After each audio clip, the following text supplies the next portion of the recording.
Ambani news ಟಿವಿಗೆ ಸ್ವಾಗತ. ಪ್ರತಿದಿನ ನ್ಯೂಸ್ ಅಪ್ಡೇಟ್ಗಾಗಿ ಸಬ್ಸ್ಕ್ರೈಬ್ ಮಾಡಿ. ಅಂಬಾನಿ ನ್ಯೂಸ್ ಟಿವಿಗೆ ಸ್ವಾಗತ. ಶಿಡ್ಲಘಟ್ಟ ನಗರದಲ್ಲಿ ಸಾರ್ವಜನಿಕರ ಓಡಾಟಕ್ಕೆ ಅಡ್ಡಿಪಡಿಸುವ ರೀತಿ ಫುಟ್ಪಾತ್ ಹಾಗೂ ಚರಂಡಿಗಳ ಮೇಲೆ ವ್ಯಾಪಾರ ಮಾಡುತ್ತಿದ್ದವರಿಗೆ ಪೊಲೀಸ್ ಇಲಾಖೆ ಬಿಸಿ ಮುಟ್ಟಿಸಿದೆ. ಮೇಲಾಧಿಕಾರಿಗಳ ಆದೇಶದಂತೆ ನಗರದಾದ್ಯಂತ ವಿಶೇಷ ಕಾರ್ಯಾಚರಣೆ ನಡೆಸಿದ ಪಿಎಸ್ಐ ವೇಣುಗೋಪಾಲ್ ನಿಯಮ ಉಲ್ಲಂಘಿಸುವವರ ವಿರುದ್ಧ ಕಾನೂನು ಕ್ರಮ ಜರುಗಿಸುವ ಎಚ್ಚರಿಕೆ ನೀಡಿದ್ದಾರೆ. ಈ ಬಗ್ಗೆ ಹೆಚ್ಚಿನ ಮಾಹಿತಿ ಇಲ್ಲಿದೆ. ಶಿಡ್ಲಘಟ್ಟ ನಗರದ ರಸ್ತೆಗಳು ಈಗ ಪಾದಚಾರಿಗಳ ಪಾಲಿಗೆ ಸುಗಮವಾಗುತ್ತಿವೆ. ಸಾರ್ವಜನಿಕರ ಸಂಚಾರಕ್ಕೆ ತೊಂದರೆಯಾಗುವಂತೆ ಅಂಗಡಿಗಳ ಮುಂದೆ, ಫುಟ್ಪಾತ್ ಹಾಗೂ ಮೋರಿಗಳ ಮೇಲೆ ಸರಕುಗಳನ್ನು ಇಟ್ಟು ವ್ಯಾಪಾರ ಮಾಡುವವರ ವಿರುದ್ಧ ಪೊಲೀಸ್ ಇಲಾಖೆ ಈಗ ಸಮರ ಸಾರಿದೆ.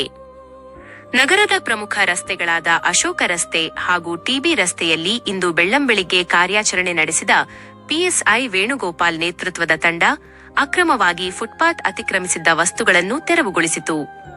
ರಸ್ತೆಯವರೆಗೂ ಚಾಚಿಕೊಂಡಿದ್ದ ಸರಕುಗಳನ್ನು ಕಂಡು ಕೆಂಡಾಮಂಡಲವಾದ ಪೊಲೀಸರು ಕೂಡಲೇ ಅವುಗಳನ್ನು ಅಲ್ಲಿಂದ ಹಠಾವಣೆ ಮಾಡಿಸಿದರು.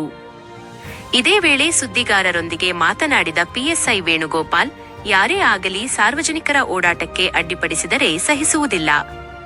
ಮೋರಿಗಳ ಮೇಲೆ ವಸ್ತುಗಳನ್ನು ಇಡುವುದು ನಿಯಮಬಾಹಿರ. ಒಂದು ವೇಳೆ ಪದೇ ಪದೇ ನಿಯಮ ಉಲ್ಲಂಘಿಸಿದರೆ ಅಂತಹ ಅಂಗಡಿ ಮಾಲೀಕರ ವಿರುದ್ಧ ಕಠಿಣ ಕಾನೂನು ಕ್ರಮ ಕೈಗೊಳ್ಳಲಾಗುವುದು ಎಂದು ಖಡಕ್ ಎಚ್ಚರಿಕೆ ನೀಡಿದರು. ಈ ವಿಶೇಷ ಕಾರ್ಯಾಚರಣೆಯಲ್ಲಿ ಎಎಸ್ಐ ಎನ್. ಸೀನಪ್ಪ ಸೇರಿದಂತೆ ಪೊಲೀಸ್ ಸಿಬ್ಬಂದಿ ಭಾಗವಹಿಸಿದ್ದರು. ಪಾದಚಾರಿಗಳ ಸುರಕ್ಷತೆ ಮತ್ತು ವಾಹನ ಸಂಚಾರ ಸುಗಮಗೊಳಿಸಲು ಮುಂದಿನ ದಿನಗಳಲ್ಲೂ ಈ ರೀತಿಯ ಕಾರ್ಯಾಚರಣೆ ಮುಂದುವರಿಯಲಿದೆ ಎಂಬ ಸಂದೇಶವನ್ನು ಇಲಾಖೆ ರವಾನಿಸಿದೆ. ಇದು ಈ ಕ್ಷಣದ ವರದಿ. ನಿರಂತರ ಸುದ್ದಿಗಾಗಿ ನೋಡ್ತಾ ಇರಿ ಅಂಬಾನಿ ನ್ಯೂಸ್ ಟಿವಿ.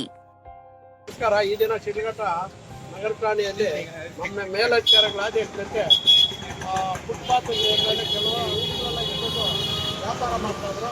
ಆ ದಿನ ಈ ಸಂಚಾರಿ ನಿಯಮಕ್ಕೆ ತೊಂದರೆ ಆಗ್ತಾಯಿತ್ತು.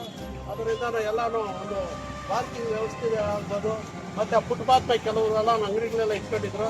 ಅದನ್ನೆಲ್ಲ ತೆರವುಗೊಳಿಸಿ ಸಾರ್ವಜನಿಕರು ಓಡಾಡೋದಕ್ಕೆ ಸುಗಮ ಸಂಚಾರ ಅದು ವ್ಯವಸ್ಥೆ ಮಾಡಿರ್ತೇವೆ.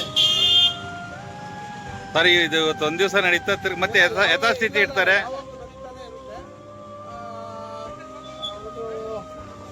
ಒಂದು ವೀಕೆಂಡು ಅಂದರೆ ವಾರಕ್ಕೆ ಒಂದು ಸಾರಿ 2 ಸಾರಿ ಅದ್ರ ಬಗ್ಗೆ ನಾವು ಫುಟ್ಪಾತ್ ತೆರವು ಕಾರ್ಯಕ್ರಮವನ್ನು ಆಗಾಗ ಮಾಡ್ತಾನೆ ಇರ್ತೀವಿ. ತಾವು ಬಂದಂಥ ಸಂದರ್ಭದಲ್ಲಿ ಒಳಗಡೆ ತಿಟ್ಕೊಂಡು ಮತ್ತೆ ನಾಳೆ ಇದೆ ಯಥಾಸ್ಥಿತಿ ಇದೆ ಮಾಡ್ತಾರೆ. ನಾವು ಮೊದಲನೇದಾಗೆ ಬಿಟಿ ಕೇಸ್ ಹಾಕ್ತೀರಿ. ಆಮೇಲೆ ಫುಟ್ಪಾತ್ ಮಾಡ್ಕೊಂಡಿದ್ದಕ್ಕೆ ಅದಕ್ಕೆ ಬೇರೆ ಒಂದು BNS ಸೆಕ್ಷನ್ ಇದೆ. ಅದ್ರ ಪ್ರಕಾರ ಪ್ರಕರಣ ದಾಖಲು ಮಾಡಿ ಮಾನ್ಯ ನ್ಯಾಯಾಲಯಕ್ಕೆ ಕಳಿಸ್ಕೊಡ್ತೀರಿ. ಮತ್ತು ಅವರಿಗೆ ಅಲ್ಲಿ ಮೇಜರ್ ದಂಡ ಆಗುತ್ತೆ. ಮತ್ತು ಎಲ್ಲ ಕಡೆನೂ ಮಾಡ್ತಾ ಇದ್ದೀರಿ. TB ರೋಡ್ ಆಗ್ಬೋದು, ಮತ್ತು ಅಶೋಕ ರೋಡು, BGT ರೋಡು, ಕೆಲವು ಜನಸಂದಣಿ ಜಾಗ ಅಂದರೆ ಟ್ರಾಫಿಕ್ ಎಲ್ಲಿ ಜಾಸ್ತಿ ಇರುತ್ತೆ ಅಲ್ಲೆಲ್ಲ ಮಾಡ್ತಾಯಿದ್ರು. ಮತ್ತು ನೆನ್ನೆಲ್ಲೂ ಬಸ್ ಸ್ಟ್ಯಾಂಡಲ್ಲಿ ಮಾಡಿದ್ದೀರಿ. ಬಸ್ ಸ್ಟ್ಯಾಂಡು ಆಸುಪಾಸೆಲ್ಲ ಮಾಡಿದ್ದೀರಿ. ಈಗ TB ರಸ್ತೆಯಲ್ಲಿ ಮಾಡ್ತಾಯಿದ್ದೀರಿ.